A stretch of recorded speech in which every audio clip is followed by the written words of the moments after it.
Personal ഹൈജീനിൽ ഒരുപാട് importance ഉള്ള ഒരു ഹൈജീനാണ് മൗത്ത് ഹൈജീൻ എന്ന് പറയുന്നത്. അതായത് വായ വൃത്തിയിൽ സൂക്ഷിക്കാം. ഇങ്ങനെ വായ വൃത്തിയിൽ സൂക്ഷിക്കാൻ വേണ്ടിയിട്ട് നിങ്ങൾക്ക് എളുപ്പത്തിൽ ചെയ്യാൻ പറ്റുന്ന ഒരു മെത്തേഡാണ് ഓയിൽ പുള്ളിങ്.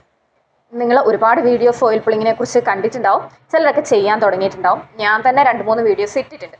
ഇനി ആരെങ്കിലും കണ്ടിട്ടില്ല, നിങ്ങൾക്ക് അതിനെക്കുറിച്ച് അറിയത്തില്ല, ചെയ്യാൻ തുടങ്ങിയിട്ടില്ല എങ്കിൽ ഈ വീഡിയോ നിങ്ങൾക്ക് ഉപകാരപ്പെടും. എന്താണ് ഓയിൽ പുള്ളിങ്? ഓയിൽ പുള്ളിങ് എന്ന് വെച്ച് കഴിഞ്ഞാൽ നമ്മൾ എണീറ്റ് പല്ലൊക്കെ തേക്കുന്നതിന് മുന്നേ 1 ടേബിൾ സ്പൂൺ സാധാ വെളിച്ചെണ്ണ എടുക്കുക. അത് വായിൽ കൊള്ളുക. ഒരു 10 തൊട്ട് 20 മിനിറ്റ് വരെ വായിൽ കവിൾക്കൊള്ളുക. കവിൾക്കൊള്ളുക എന്ന് വെച്ച് കഴിഞ്ഞാൽ നമ്മുടെ ഈ വായിൻ്റെ എല്ലാ ഭാഗത്തുന്ന വിധത്തിൽ എണ്ണ വായിലിട്ട് ചുറ്റിച്ച് 20 മിനിറ്റ് കഴിയുമ്പോൾ തുപ്പിക്കളയാം. ഇങ്ങനെ ചെയ്താൽ ഉണ്ടാകുന്ന ഗുണങ്ങൾ എന്തൊക്കെയാണ്? ഗുണങ്ങൾ അറിഞ്ഞതിന് ശേഷം മാത്രം നിങ്ങളൊരു കാര്യം ചെയ്യാൻ വേണ്ടിയിട്ട് തുടങ്ങിയാൽ മതി.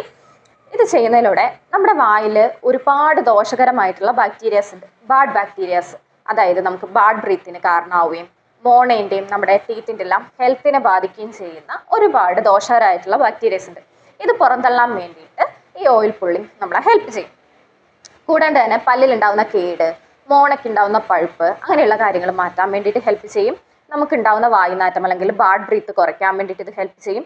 പല്ലിലൊക്കെ മഞ്ഞ കളറുണ്ട്, പല്ലിൻ്റെ കളർ മങ്ങുന്നുണ്ട് എങ്കിൽ അതെല്ലാം മാറ്റി അതിൻ്റെ കളർ നോർമൽ ആക്കാൻ വേണ്ടിയിട്ട് ഇത് സഹായിക്കും. ഇത് കൂടാണ്ട് നമ്മളിത് വായിൽ കൊള്ളുമ്പം നമ്മുടെ ഇവിടെയുള്ള എല്ലാ മസിൽസിനും എക്സസൈസ് ആണ് ഉണ്ടാവുക. അതായത് ഇങ്ങോട്ടുള്ള രക്തോട്ടം കൂടി നമ്മുടെ സ്കിന്ന് കുറച്ചും കൂടി തിളങ്ങാൻ വേണ്ടിയിട്ടും ഇവിടെയൊക്കെ ഉണ്ടാവുന്ന ചുളിവുകൾ മാറാൻ വേണ്ടിയിട്ടും ഒരു യൂത്ത്ഫുൾ ലുക്ക് നൽകാൻ വേണ്ടിയിട്ടും ഈ ഓയിൽ പുള്ളിങ് സഹായിക്കും. അപ്പോൾ 1 മാസം ചെയ്ത് കഴിഞ്ഞാൽ തന്നെ നിങ്ങൾക്ക് അതിൻ്റെ വ്യത്യാസം തിരിച്ചറിയാൻ വേണ്ടിയിട്ട് പറ്റും. അപ്പോൾ നമ്മൾ ഈ മാസം ആദ്യമായിട്ട് തുടങ്ങുന്ന ഏറ്റവും നല്ല ഹാബിറ്റ് ഓയിൽ പുള്ളിങ് ആണ്. അപ്പോൾ എന്ത് ചെയ്യാം? നാളെ രാവിലെ തൊട്ട് പല്ല് തേക്കുന്നതിന് മുന്നേ ഓയിൽ പുള്ളിങ് ചെയ്തിട്ട് പല്ല് തേക്കാൻ വേണ്ടിയിട്ട് ശ്രദ്ധിക്കാം. 1 മാസം കഴിയുമ്പോൾ നിങ്ങൾക്ക് ഉണ്ടായ അനുഭവം കമൻറ്റ് ചെയ്യാം.